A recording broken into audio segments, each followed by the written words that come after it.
का, और अगर कोई नहीं मानेगा तो फिर उनसे क्या करनी पड़ेगी, फाइट। Getting my points? तो ये यूपीएससी में नहीं आने वाला। आने के लिए की पॉइंट था, जन से क्या बना, जन was the head of the village. और देखो क्लियर हुई बात, और ना यहां तक समझ में आई? तो ट्राइबल्स लोग जो थे वो किसमें थे, कैरावान्स के अंदर रहते थे, ग्रुप्स के अंदर रहते थे। तो पहले इंसान फॉरेस्ट में ही था, फॉरेस्ट कट करेगा तो धीरे धीरे क्या बनाएगा उसको, एग्रीकल्चरल लैंड बनाएगा। एग्रीकल्चर तो मीन्स यहीं से आप सोचो, फॉरेस्ट से कट करके क्या बन गया, एग्रीकल्चरल लैंड। एग्रीकल्चरल लैंड जहां बनेगी वहीं पर, समझना ध्यान से नहीं तो बात स्लिप होगी। फिर धीरे धीरे एग्रीकल्चर से ही आगे क्या डेवलप हो गया, इंडस्ट्री, राइट। तो दुनिया में पहला बदलाव, सबसे पहला बदलाव, बहुत बड़ा चेंजेस कहते हैं when start to do agriculture. इस धरती पे 3 बड़े बदलाव ने पूरी धरती को बदल दिया।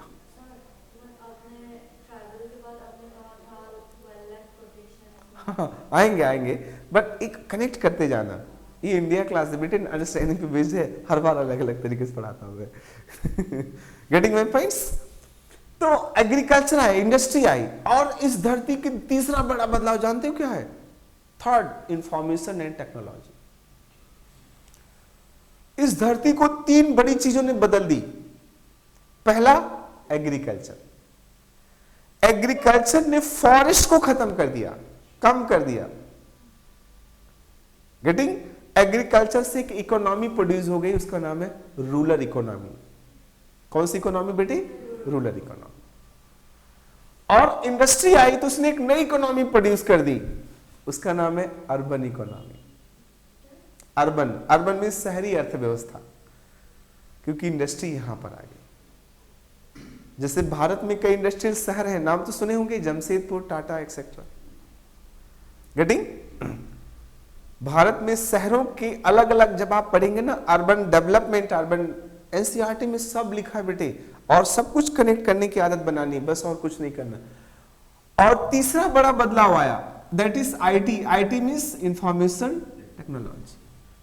इंफॉर्मेशन टेक्नोलॉजी ने, इसने तो जंगल की सफाई करी, गांव बसाया, विलेज बनाया, और इसने क्या बनाया, शहर बनाया। और इंफॉर्मेशन टेक्नोलॉजी ने पूरी दुनिया को इकट्ठा कर दिया, दैट इज ग्लोबलाइजेशन आ गया। 3 बड़े बदलाव धरती पे आ गए। सुनो, आज क्लास नहीं है, कैसे पता चल जाता है? Information technology. भाई मोबाइल कुछ अपनी बातें कहनी, यहां से भाई ब्रिटेन में रहता है, you can share with in a second because of information technology. अब वो दूर नहीं रह गया। तो 3 बड़े बदलाव। एग्रीकल्चर, लेकिन एग्रीकल्चर क्यों पॉसिबल हो पाया? बिकॉज इसने खोज करी मेटल की। First metal was copper, then iron. तो धीरे धीरे जब मेटल्स आया तो एग्रीकल्चर बढ़ गया, क्योंकि एग्रीकल्चर स्मूथ होता चला गया। खैर, हम वहां बाद में आएंगे, इस सेगमेंट को छोड़ दो। मतलब हिस्ट्री, ज्योग्राफी, इकोनॉमी सब कुछ कहां से रिलेटेड है? इंटर रिलेटेड है। यही समझना है बेटे। जब आप प्रीलिम्स का एग्जाम देखोगे ना, 10 to 15 questions were directly related to your understanding. वहां नॉलेज की कोई जरूरत ही नहीं है। आपको मैं क्वेश्चंस दिखाऊंगा। खैर, अब ट्राइबल्स लोग जब रहना शुरू, जहां ट्राइबल्स ज्यादा थे, तो वहां पर वो फॉरेस्ट को वही चीजें कंज्यूम करना शुरू करेंगे। अब वहां बचाने के लिए क्या जरूरत पड़ गई? Wild life sanctuaries, tiger reserves etcetera बन गए ना बेटे। तो अब भारत में आते, अब इंडिया समझना शुरू करते। इतनी बेसिक बातें आ गई। इंडिया में जो 80% रेन कहां से आती है? अरेबियन सी। और वो रेन सबसे पहले कहां जाएगी? केरला में। केरला के ऊपर आप देखोगे, केरला में भी यहां पर एक बहुत बड़ा क्या है, माउंटेन रेंज है, उसका नाम है वेस्टर्न घाट। यूपीएससी ने पूछा कि वेस्टर्न घाट कितने स्टेट में फैला हुआ है, किसी बुक में नहीं लिखा होगा। पता आपको पूछा हुआ कि नहीं? हर साल every year they ask one question from the Western Ghat. ये नॉलेज की बातें नहीं है, अंडरस्टैंडिंग की बातें। तो सबसे पहले आया, जैसे बारिश को रोका, किसने रोका? रेन को रोकने का मतलब इस तरह से रोका, हिट मारा, किसने? वेस्टर्न घाट ने। यहां पर माउंटेन है, 4 बड़े माउंटेन है। कार्डामम हिल नाम सुना है? Cardamom hill, Nilgiri hill, Anamudi and next Shevaroy, right? तो 4 बड़े हिल्स हैं। अब ये नॉलेज की बात है, जब मैप वाला पोर्शन करेंगे तब करेंगे। मैप करने का मतलब आपकी जबरदस्त समझ हो जाती है, क्योंकि मैप का डायरेक्ट सेंस और इनडायरेक्ट सेंस दोनों में बताता हूं। अब यहां पर रेन होगी, खूब दबा के होगी, तो रेन होगी तो फिर क्या होगा? फॉरेस्ट होगा। फॉरेस्ट होगा तो सबसे ज्यादा, फिर उसके बाद वाइल्ड लाइफ सेंचुरी। तो इसलिए अरुणा यहां से हर बार यूपीएससी ऑप्शन में एक बार जरूर पूछता है, या तो यहाँ वाइल्ड लाइफ सेंचुरी के बारे में पूछेगा, या तो फ्लोरा फौना के बारे में पूछेगा। इवन एक बार पूछा इसकी स्टडी के लिए कौन सी कमेटी बनाई गई थी, वेस्टर्न घाट की स्टडी करने के लिए कौन सी कमेटी बनाई गई? गाडगिल कमेटी। और वेस्टर्न घाट में मिनरल खूब है, तो इलीगल माइनिंग भी होती है, होगी कि नहीं होगी? पुष्पा झुकेगा नहीं साला। सॉरी, मैंने क्लास में बोल दिया, रिकॉर्ड में भी गया, चलो मैं उसको हटा दूंगा। Right, so that is what western Ghat. Rain खूब होगी, फ्लोरा फौना। अच्छा, रेन आगे जाते जाते डिक्रीज कर जाएगी ना, और ना, राइट? ये क्या था? पहाड़ है ना, यहां पे लोग रहेंगे कि नहीं रहेंगे? ट्राइबल्स लोग ही रहेंगे। यहां कौन सी ट्राइबल पाई जाएगी? इलूरू ट्राइबल्स, पुलियार ट्राइबल्स। नाम सुना कि नहीं सुना आपने? कभी सुना ही नहीं? Puliyar tribals, इलूरू tribals. एक ट्राइबल्स ने बहुत भयंकर आंदोलन भी किया था वहां पर, उसका हिस्ट्री में बहुत जिक्र है। तो यहां पर आदिवासी विद्रोह करेंगे कि नहीं करेंगे? यूपीएससी विद्रोह वगैरह यहीं से पूछा हुआ, हर बार पूछा हुआ है। गेटिंग? और दूसरा रेन कहां जाएगा अरुणा? यहां पर। तो फॉरेस्ट खूब होंगे, ज्यादा होंगे? खूब होंगे, तो यहां फॉरेस्ट ग्रीनरी खूब होगी। अब फॉरेस्ट रिपोर्ट आएगी तो फॉरेस्ट के नंबर ज्यादातर कहां मिलेंगे? हर 3 साल फॉरेस्ट रिपोर्ट आती है, मालूम है कि नहीं मालूम है? नहीं सुनो, हाथ चलाओ, हाथ को पॉकेट में डालो, पेन पकड़ के रखो, है ना? देन यहां फॉरेस्ट के नंबर ज्यादा होंगे, फॉरेस्ट ज्यादा होंगे, ट्राइबल्स ज्यादा होंगे, कम होंगे? ज्यादा। ट्राइबल्स के अपने कल्चर्स भी होंगे, हर माउंटेन के नीचे ट्राइबल्स हैं, और ट्राइबल्स के नेम कैसे पढ़ेंगे? उस माउंटेन के नाम से ही। जैसे यहां पर एक माउंटेन है मिकीर माउंटेन, तो वहां की ट्राइबल का क्या नाम है? मिकी ट्राइबल। मिसमी माउंटेन, तो ट्राइबल का नाम क्या होगा? मिसमी। Getting my points? अब ट्राइबल्स के अपने कल्चर फिक्स होंगे कि नहीं होंगे? अब ये लोग इंडस्ट्री में जाएंगे क्या? समझाओ, मुझे बताओ, इंडस्ट्री में जाएंगे लोग? नहीं। ये लोग इंडस्ट्री यहां पर लाएंगे क्या? क्योंकि इनका जीवन ऐसे चल जाता है। चल जाएगा कि नहीं चल जाएगा? अगर ये लोग एग्रीकल्चर कर रहे हैं और बीच में पता लगा सरकार वहां कुछ करना शुरू कर दे तो? क्योंकि सरकार तो किस चीज पे ज्यादा फोकस करती है? और ऊपर की चीजें, तो फिर वो नाराज हो जाएंगे, तो फिर वहां पर विद्रोह होना शुरू होगा। बोलेंगे मुझे अपने सेपरेट लोकेशन की डिमांड है, उसको बोलेंगे सेपरेट स्टेट्स। वहां से एक नया पॉलिटी का टॉपिक आ जाएगा, सेपरेशनिज्म, रीजनलिज्म के टॉपिक्स आ जाएंगे। क्या टॉपिक आएंगे बेटे? रीजनलिज्म, सेपरेशनिज्म के। और ये लोग बोलेंगे मुझे नागालैंड दे दो, बोडोलैंड दे दो। बोडो लोग क्या बोलेंगे? बोलेंगे मुझे बोडोलैंड बनाना है। Getting my points? तो अब इनको जबरदस्ती सरकार दबाने की कोशिश करेगी। तो इसके लिए फोर्स लगाना पड़ेगा। तो इसके लिए कौन सा फोर्स लगाना पड़ेगा? Paramilitary forces. और उनको आसपा, यानी यहां का मेन इशू क्या रहेगा? आसपा रहेगा कि नहीं रहेगा? आगे समझो, अगल बगल में इंटरनेशनल बाउंड्री है। इधर कौन सा देश है? म्यांमार, बौद्धिस्ट कंट्री, या बौद्धिस्ट है ना, almost Buddhist and Islamic country. नीचे कौन सा देश है बता सकते हो? इधर बांग्लादेश, बांग्लादेश इस्लामिक कंट्री है। और ऊपर क्या है? कम्युनिस्ट कंट्री यानी चाइना है कि नहीं? पता कि नहीं मालूम? तो यहां इश्यूज क्या दिक्कत आएगी बताओ? यहां पर चीन वाले अपनी तरह से भड़काने की कोशिश करेंगे, और यहां के लोग अपनी तरह से, और यहां के लोग अपने, और इत्तेफाक देखो सब जगहों में आसपास के लोग उनके अंदर घुसने की कोशिश करेंगे। और क्योंकि यहां देखो ना बहुत पतला रीजन है, इसी को चिकन नेक कहा जाता है। क्या बोलते हैं? Chicken neck. समझ में आई बेटे? इरशाद क्या? अरशद, सॉरी इरशाद में अरशद, अरशद क्या समझ में आया? Chicken neck. चिकन नेक क्योंकि बहुत पतला है, नेक जैसा रीजन। चीन कोशिश करता है किससे कट मार दूं। किसको कट मार दूं? भारत को।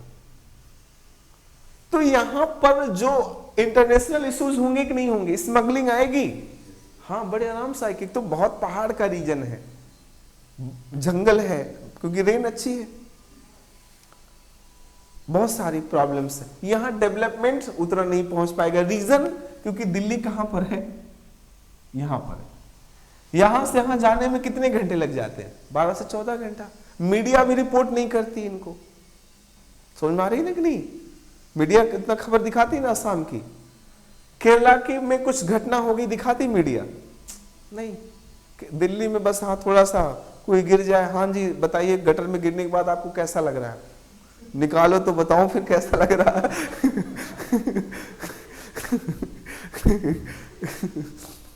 करेक्ट? ये एक्चुअली होता है। अब यहां पर क्योंकि ऊपर बेटे हिमालयन माउंटेन, ये भी पता है ना आपको? हिमालयन माउंटेन इज देयर, ये बताया था ना मैंने। Himalayan is above side. तो हिमालय से, और ये भी मैंने बताया कि जो हिमालय है ये थोड़ा ऐसे like this, Himalaya is like this. तो हिमालय ऐसे, और जैसे इधर इधर जाएंगे ऊंचा होता चला जाएगा। मीन्स नॉर्थ ईस्ट में हिमालय कम ऊंचा ज्यादा ऊंचा है? कम। इधर जाएंगे और ज्यादा और ज्यादा। तो ग्लेशियर ज्यादा होगा कम होगा? बढ़ता जाएगा। तो ग्लेशियर नॉर्थ ईस्ट में ज्यादा रहेगा कि यहां ज्यादा रहेगा? बोलो सुनोवर, ग्लेशियर समझ में आ गया बेटे? बर्फ ज्यादा कहां गिरेगी? जम्मू कश्मीर, शिमला, नॉर्थ ईस्ट में नहीं, यहां पर इसका नाम है हिमाचल। हिमाचल में बहुत सारी बर्फबारी होती है। खबर आती कि नहीं आती? आसपा वाली खबर कहां से बन के आएगी? यहां से, कि होम मिनिस्टर ने यहां पर आसपा इंपोज कर दिया, इनके साथ संधियां कर ली, ये ट्रीटी कर ली। तो ये नॉर्थ ईस्ट की अलग समझ रखना है। और एक क्वेश्चन जरूर आएगा यहां पर, वाइल्ड लाइफ सेंचुरी यहां ज्यादा होंगी कम होंगी? ज्यादा। क्यों? क्योंकि फॉरेस्ट ज्यादा है। Got my points? बहुत खूबसूरत। ऐसे तो है इंडिया समझना। अब यहां की सोसाइटी समझ में आ गई कैसी सोसाइटी होगी? ट्राइबल्स, और ट्राइबल्स आपस में भी झगड़ा कर लेते हैं, जानते हो? बहुत रिस्ट्रिक्ट रूल्स होते हैं उनमें। ट्राइबल्स में जेंडर रेशियो कम है ज्यादा है? बताओ। ज्यादा है। क्यों? क्योंकि वहां पर जेंडर डिस्क्रिमिनेशन नहीं है। ट्राइबल्स में रेप कम होते हैं, क्योंकि रेप के कानून उनके बहुत टफ होते हैं, सीधा कलम कर दिए जाएंगे। सही भी है, बिल्कुल जरूरत भी है। तो इस वजह से ट्राइबल्स लोगों के कानून बहुत टफ होते हैं, और उसमें कोई, इसलिए आपस में एक ट्राइबल दूसरे ट्राइबल्स के साथ में झगड़े भी हो जाते हैं, और वो रहना ही नहीं पसंद करते, कहते हमें एक अलग स्टेट बना करके दे दो। कभी बोडो लैंड की मांग करेंगे, कभी कोई लैंड की मांग करेंगे, कभी कोई लैंड की मांग करेंगे। Getting my points? तो इधर इधर जाने पे हिमालय ऊंचा हो गया तो ग्लेशियर ज्यादा हो गई। अब नदियां किधर से निकलेंगी? इधर से सनोवर, इधर से ग्लेशियर से। So most of rivers comes from this region. या फिर ऊपर से बहती हुई नदी इधर नीचे की तरफ आएगी, या फिर इधर नीचे की तरफ बहती हुई नदी चली। समझ में आई बात? रिवर्स कहां से निकल के आए? आप जानते हो जल ही जीवन है, तो नदियां जीवन लेके आती हैं, लेकिन जहां नदी तेजी से बहेगी वहां जीवन कम होगा, और नदी जैसे जैसे स्लो बहती जाएगी जीवन बढ़ता चला जाएगा। हमारे यहाँ गांव में कहावत थी कि जिस कुएं में मछली होगी उस घर उसका घर परिवार बढ़ता है। पता है क्यों? क्योंकि मछली उस कुएं के पानी को साफ करके रखती है। पहले के समय लोग पानी किसके पीते थे? कुएं से। मछली के मुंह से थोड़ी ना पीते थे कुएं से पानी पीते थे, और परिवार बढ़ता था ठीक है, तो परिवार क्यों बढ़ता? क्योंकि वो जीवन है। Getting my points? तो यहां नदी तेजी से बह रही है उत्तराखंड में, वहां जीवन ज्यादा होगा कम होगा? नदी जैसे जैसे मैदान में आएगी स्लो होती जाएगी, क्योंकि अपने साथ मिट्टी बहा के लेके आएगी। तो फ्लड किधर आएगा अरशद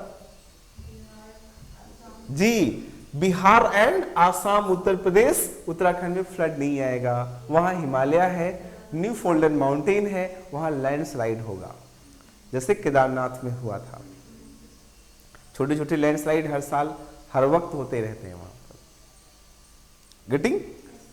सो इसका मीनिंग, अब आप डिजास्टर मैनेजमेंट पढ़ोगे आप, तो डिजास्टर मैनेजमेंट में ऑफिसर बनकर डिजास्टर मैनेजमेंट के रिलेटेड एक्ट जानते हो कौन कौन से? हल्का सा बताऊंगा, एक्ट भी क्लास होगी ना जब।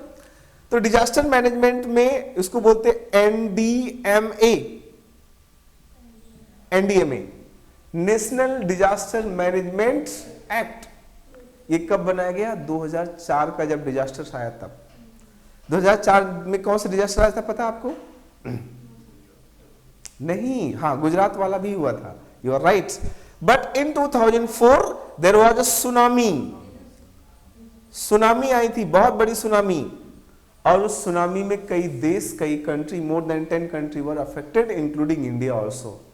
फिर लोगों को लगा यार अब तो कुछ तो गड़बड़ है, क्योंकि डिजास्टर सोचने का मौका नहीं देता, हैजार्ड देता है। You know hazard, hazard means risk. जैसे पेन, पेन से जोखिम है, हैजार्ड है, लेकिन पेन किसी की जान ले ले तो क्या बन गया? कई लोगों की जान ले ले, that is disaster. Wind, wind में डिजास्टर्स हो, हैजार्ड है, लेकिन विंड से कई लोगों का जीवन चला जाए, दैट इज डिजास्टर। बहुत छोटे छोटे डिफरेंस समझ के रखना। हैजार्ड और डिजास्टर्स में क्या डिफरेंस है? Hazards have potential for the disasters, but disasters means when it take place, when it destroy the any one's life and values. हाँ, hazard means potential for, hazard means potential for danger या dangers or distractions of life and asset. asset समझ में आता ना? Property, संपत्ति का नुकसान होने का जब डर रहे तो उसी को हम लोग बोलेंगे हैजार्ड। जैसे घर में आग है, आग तो एक क्या है? हैजार्ड हो सकता है, लेकिन घर से किसी की आग लग के पूरा घर जल जाए तो उसे क्या बोलेंगे? फिर वो डिजास्टर बन गया, डिजास्टर्स बन गया। तो जैसे हवा चलती है ना, हवा विंड में एक हैजार्ड, लेकिन अगर वो डिजास्टर्स साइक्लोन में कन्वर्ट हो जाए, जैसे स्टॉर्म, स्टॉर्म कहां पर आता है? ये बात याद रखना, स्टॉर्म हमेशा समुद्र में आता है, और जिसको बोलते हैं तूफान, स्टॉर्म मींस तूफान। और आंधी कहां पर आती है? धरती पर आती है। धरती पे कभी तूफान मत लेके आना, खैर साउथ इंडियन फिल्म वाले लेके आते हैं, वो पैर घुमाते हैं तो भी लेके आ जाते हैं। हैव यू नोटिस इट और नॉट? देखते हैं तो खैर वो इससे भी पता चलता है कि उनकी क्या स्टेट ऑफ साइकोलॉजी होती है। Even I was born and brought up in southern part, but so that is, इसका मतलब जब डिजास्टर मैनेजमेंट के ऊपर पढ़ना पड़ेगा तो यहां पर लैंडस्लाइड पढ़ना पड़ेगा। यहां पर कौन सा डिजास्टर पढ़ना पड़ेगा? बोलो बोलो। फ्लड, अरुणा, मेघालय क्या नाम है, दैट इज आसाम में क्या आता है Aruna? Flood. Getting my points? अब इसके ऊपर कोई रिपोर्ट आएगी, पढ़ना है, क्योंकि फ्लड दिल्ली में नहीं आएगा। क्यों नहीं आएगा? क्योंकि दिल्ली के आसपास बहुत सारे डैम बने हुए, बट आ सकता है ना। नेक्स्ट, अब दूसरा रिवर, एक रिवर की तो पाकिस्तान में चली गई, हमारे पास फाइनली कोई रिवर बची नहीं। फाइनली मतलब एक रिवर चली गई पाकिस्तान के पास, और एक चली गई बांग्लादेश के पास, और दूसरी ब्रह्मपुत्रा आ रही थी वो भी चली गई बांग्लादेश के पास। तो means 3 perennial reverse. River 2 type के होते हैं, हल्का सा बेसिक्स लिख लो आप यहीं पर, एनसीईआरटी क्लास 9th में है। Rivers are 2 types. रिवर 2 प्रकार के होते हैं। One is perennial rivers. Perennial river means ever flowing river, NCERT class 9th में मेंशन। वो नदी जो हमेशा बहती हो, जिसके अंदर हमेशा पानी हो।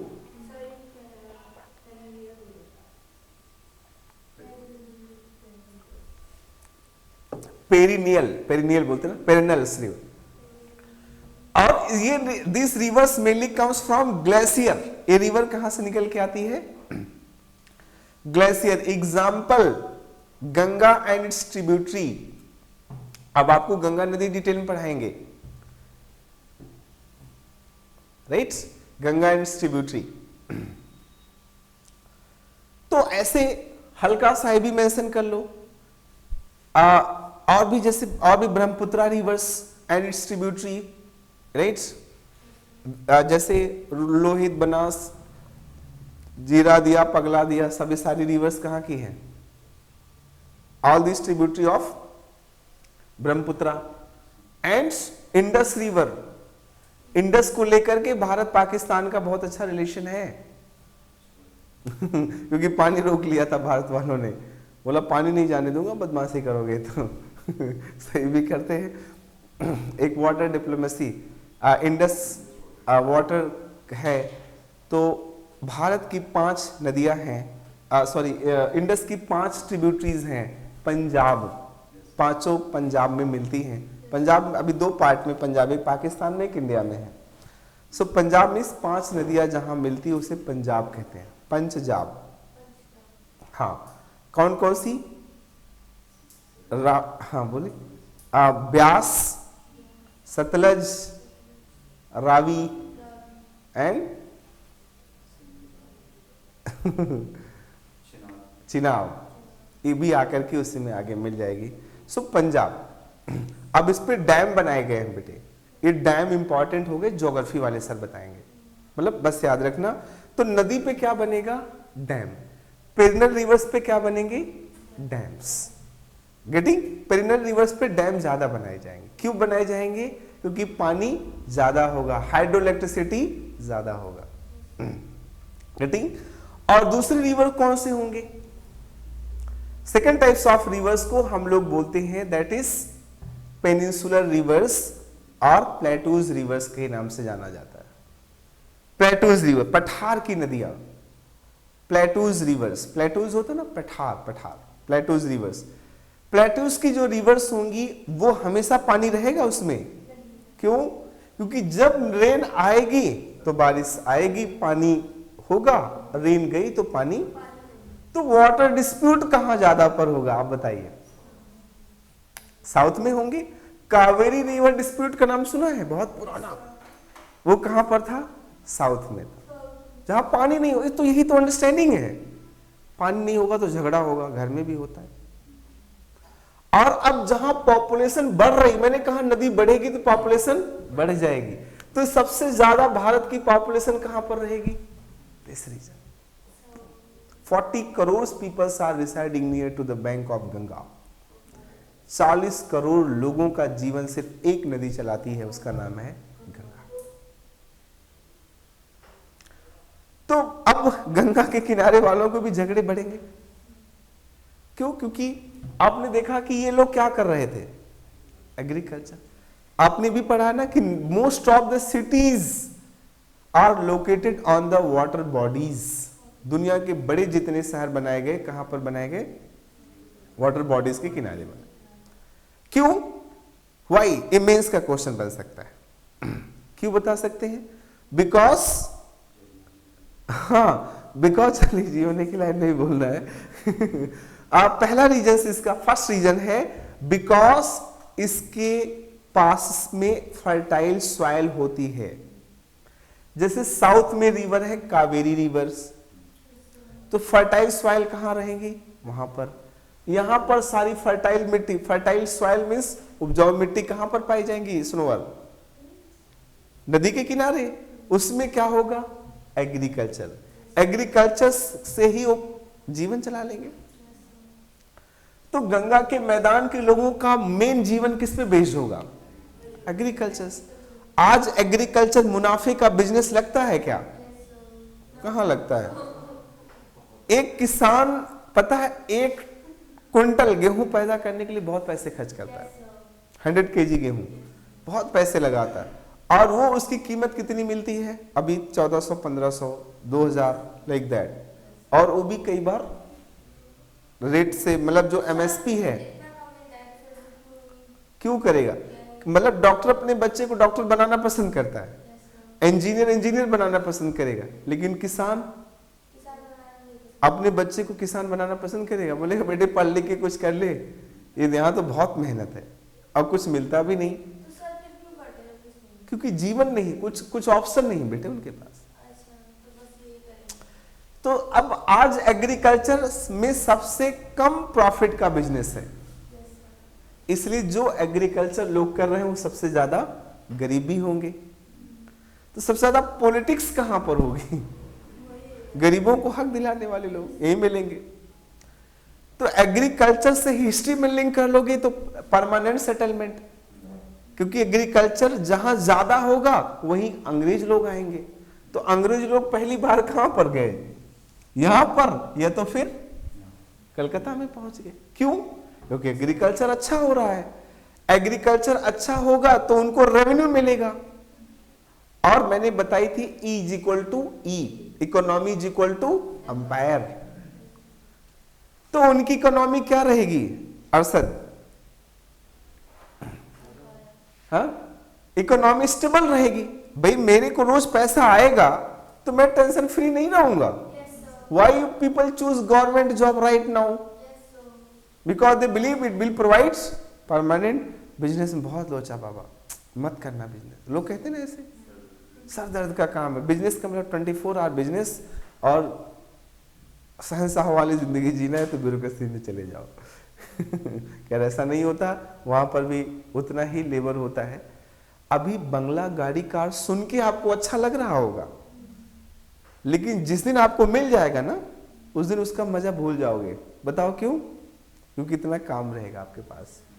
कार में बैठे रहोगे, दूसरे को अच्छा लगेगा, वो साहब जा रहे सलूट मारते हैं, लेकिन आप अंदर बैठे हो ना, कितने स्ट्रेस, दिमाग में क्या प्रेशर चल रहा है, कितने सारे खिचड़ियां पक रही। खिचड़ी समझ में आती है ना? कितने सारे पुलाव बन रहे हो, तो वही आप ही बता सकते हो। बंगले में लग रहा है सोया, साहब तो सो रहे, बढ़िया बढ़िया। अरे यार डीएम साहब का बंगला कितना बढ़िया है ना? ऐसे कहते हैं ना।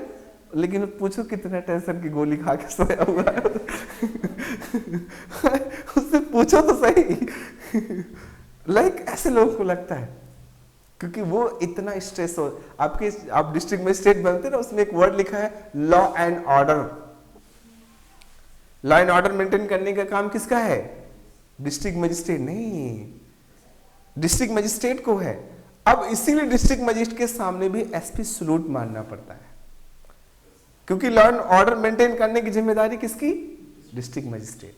और इवन वो करवाएगा किससे? पुलिस से करवाएगा। Getting my points. लेकिन बड़ा कौन हुआ? District magistrate. एक वर्ड सिर्फ लिखे होने की वजह से लॉ एंड ऑर्डर। और सबसे ज्यादा रिश्वत जो कलेक्ट होती है ना, इसी वर्ड पे कलेक्ट होती है, लॉ एंड ऑर्डर। आप देखते हैं रेडी वाले ठेले वाले से पैसे क्यों लोग लेते हैं? सर ये लॉ एंड ऑर्डर को भंग कर रहा था, डिस्ट्रॉय कर रहा था, इसलिए हमने इसको फाइन मार दिया। और अगर फाइन नहीं मरवानी है तो फिर ट्रैक टू इनकम देते रहिए आप। समझ में आ गया ना? सब लोग देते राइट, जो लोग देखते रहे ना सड़क पे मिल जाते हैं, सब देते। दिल्ली में 7 लाख रिक्शा है जो चलाने वाले, 20 रुपए पर डे रिश्वत गई तो कितना? 7 lakh into 2 is equal to 1 crore 40 lakh bribes. 20 रुपए सिर्फ एक दिन का रिश्वत। रिक्शे वाले से बहुत बात कर रहा हूं मैं, समझ में आ गया होगा। तो यहां पर अब जो मैंने बताया कि जल से ही ट्रांसपोर्टेशन भी हो जाता था। पहले के समय में मोटर तो थी नहीं। जैसे ब्रिटिश ने, आप जब हिस्ट्री पढ़ोगे तो ब्रिटिश ने पूरी दुनिया में 2 वजहों से राज किया। जानते हो क्यों? एक स्टीम बोट और एक स्टीम रोड।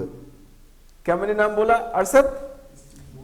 स्टीम बोट, और दूसरा मैंने बोला steam road. Boat and road. Boat से ब्रिटिश लोग कहां पर चले आए? इंडिया आ गए। ब्रिटेन से वो अफ्रीका चले गए, ऑस्ट्रेलिया चले गए, दुनिया के हर देश में चले गए। सिर्फ उनके पास क्या था? Steam boat. स्टीम बोट को ही हम लोग शिप बोलते हैं, पानी की जहाज। पानी की जहाज जो उन्होंने बनाई, उसी से पूरी दुनिया में ट्रेवल कर डाला। स्टीम बोट के बाद ही वास्को डिगामा कहां पर आएगा? वो भारत में। Getting my points? तो मींस पानी में, पानी से एक जगह दूसरे में जाने के लिए क्या यूज करते थे? Steam boat. अब मान लो दिल्ली से उसको बंबई जाना हो तो बोट थोड़ी ना चाहिए होगा, फिर तो रोड चाहिए होगा। लेकिन स्टीम रोड का मतलब रेलवे। स्टीम रोड किसको कहा जाता था? रेलवेज को। तो ब्रिटिश पूरी दुनिया में रेलवे कब बना? और कुछ ही दिन के बाद उन्होंने फट से भारत में भी रेलवे बना लिया। क्यों बनाया?